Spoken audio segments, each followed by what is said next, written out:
Bonjour, bienvenue à vous sur ma chaîne. Dans cette vidéo, je vais essayer de vous éclairer sur l'hypersensibilité et comment la reconnaître. C'est un sujet assez difficile à comprendre pour des personnes qui n'ont pas autant de sensibilité, donc je vais tenter à ma façon de l'expliquer. Moi-même, je suis une hypersensible et je dois dire que ce n'est pas facile tous les jours de l'être et de vivre avec cette sensibilité. Comment reconnaît-on un hypersensible? Une personne qui est hypersensible va depuis l'enfance toujours se sentir comme le vilain petit canard de sa famille, de la société. Elle va se sentir en décalage et différent des autres. Elle va toujours se questionner sur le sens de sa vie. Elle va toujours se remettre en question, s'accabler des souffrances, voire même des fautes, des erreurs des autres. L'intégration avec d'autres personnes dans un groupe, dans la vie active, va être vraiment difficile pour un hypersensible. Pour être accepté, l'hypersensible va toujours faire semblant d'être une autre personne, car il a toujours eu cette faculté de s'adapter à tout et à tout le monde. Il va jouer un rôle qui sur la longue va l'épuiser, car il ne peut pas être véritablement lui-même et exprimer ses émotions, sa sensibilité face aux événements, à la vie, surtout de ce qu'il perçoit. C'est une personne qui ressent tout fortement.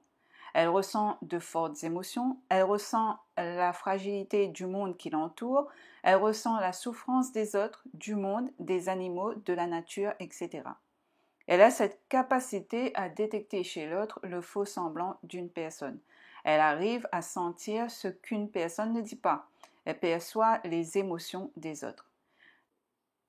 Être dans un environnement bruyant, dans une foule, est très problématique pour un hypersensible et il se voit bien souvent vite émerger par des émotions. Il peut se sentir mal à l'aise, il peut ressentir de l'étouffement et il aura envie de fuir en fait le lieu. Car ressentir les émotions d'une à 5 personnes, c'est gérable, mais d'une centaine de personnes, c'est très lourd à supporter. L'hypersensible peut passer du sérieux, une personne sérieuse, à une personne qui a envie de s'amuser. Il peut même se mettre à danser sur la pluie et d'arrêter de se prendre la tête sur les choses trop compliquées et vouloir vivre simplement en légèreté. Il a du mal également à rester trop longtemps concentré, focus sur un même sujet, sans se laisser distraire par ce qu'il perçoit comme un mouvement d'une personne qui passe, le cri d'un oiseau dans un arbre, etc. L'hypersensible peut pleurer à chaudes larmes devant un film triste, ce qui est mon cas d'ailleurs. Et je dois dire que si une personne ne sait pas que vous êtes hypersensible, la personne peut vous trouver étrange. L'hypersensible ne supporte pas de voir un animal se faire tuer. D'où d'ailleurs on constate que la plupart deviennent en fait des végétariens. Je me souviens dans mon enfance, je m'étais liée à une chèvre, je m'amusais avec elle et lorsque celle-ci fut tuée, j'en étais bouleversée, j'en ai pleuré et je ne comprenais pas qu'on pouvait la tuer pour la manger. Pour moi, c'était vraiment horrible. Je crois même en être tombée malade. Dernièrement, ma chatte à la maison, elle avait donné naissance à des petits. Et malheureusement, un matin, on les a retrouvés tous morts, tués par un chat errant qui était parvenu à entrer par une fenêtre de la maison dans la nuit, lorsque la maman était allée se dégourdir un peu. Je peux vous dire que j'en étais vraiment effondrée. J'ai été choquée. Je n'arrêtais pas de pleurer et je trouvais ça en fait cruel. Et tout le monde peut se dire oui, mais ce ne sont que des animaux, que c'est la loi de la nature. Mais pour un hypersensible, c'est bien plus que ça. J'ai ressenti en fait la douleur des petits, mais aussi de la maman, qui pendant des jours après ne s'en remettait pas de ses pertes. J'ai été la seule dans ma famille à être aussi mal. Je peux vous affirmer que c'est difficile d'être hypersensible. L'hypersensible a cette faculté aussi de ressentir la nature. Et c'est également son moyen de se ressourcer, de reprendre des forces. L'hypersensible ressent quand il va pleuvoir et ressent fortement les vibrations énergétiques de la planète. Lorsqu'il y a par exemple les tempêtes solaires, la résonance de Schumann, les éclipses, les lunes, etc. Il en est fortement impacté dans ses énergies. Et si l'hypersensible n'a pas connaissance de ces phénomènes, il peut se sentir très très mal, voire désorienté dans ses énergies. Quand il en a connaissance, il peut se recentrer sur lui et faire en sorte d'être bien ancré afin de ne pas être impacté. L'hypersensible adore tout ce qui est de l'ordre de la créativité, de l'émerveillement. Il est lui-même très créatif, il adore l'art en général, il est sensible aux poèmes, à de la musique, et sur ce point cependant, si la musique est triste et mélancolique, ça va changer son humeur qui va devenir triste et mélancolique. Si c'est une musique joyeuse, il sera dans des énergies de joie. Il adore écrire, peut parfois écrire et envoyer de longs textes en texto, en message, sans se rendre vraiment compte à une personne qui peut être gênée et incompréhensible car très long à lire. Dans ce cas-ci, il est préférable, et c'est mon conseil, de faire des messages audio. Même si nous avons du mal à nous exprimer à l'oral car trop de pensées qui surgissent en même temps et on ne sait plus en fait ce qu'on en allait en fait dire. Et oui, l'hypersensible a des tonnes de pensées, des sujets qui surgissent en même temps et peut être brouillon pour une personne qui l'écoute. Nos pensées fusent plus vite que nos mots quand il s'agit de l'exprimer. D'où d'ailleurs mes vidéos, j'essaie de bien les structurer pour essayer de donner une bonne compréhension. Mais voilà. C'est une personne qui peut avoir également énormément de potentiel dans divers domaines. On appelle cela un multipotentiel. On peut le remarquer sur ma chaîne que j'arrive à traiter divers sujets.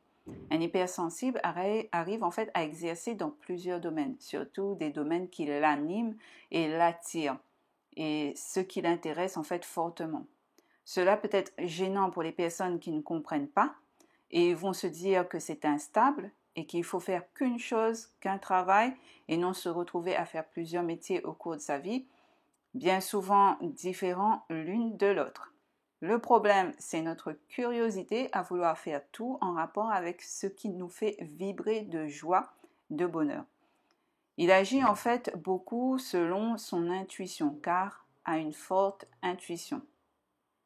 C'est une personne qui va s'émerveiller devant la beauté de la nature, le coucher du soleil, un oiseau sur un arbre, la beauté d'une fleur, être admiratif en regardant les animaux.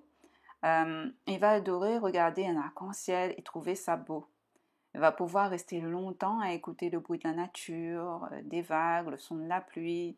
Il va être émerveillé de tout, être curieux de tout, comme un enfant qui découvre en fait quelque chose pour la première fois. C'est une personne, on va dire, hyper connectée à tout. De plus, l'hypersensible a du mal avec l'extérieur, se sentant bien souvent incompris à cause de ses fluctuations au niveau de ses émotions. Il est aussi d'une hypersusceptibilité au jugement, à la critique, etc., car se sentant vraiment blessé au plus profond de lui-même. L'hypersensible a aussi ce syndrome en fait de vouloir sauver tout le monde et s'oublie bien souvent. Il est de nature trop sacrificielle et cela le déséquilibre à vouloir trop donner et rien recevoir.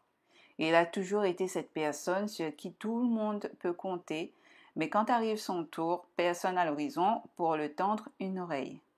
Toujours à vouloir sauver et aider tout le monde, mais lui qui l'aide, l'écoute, l'épaule.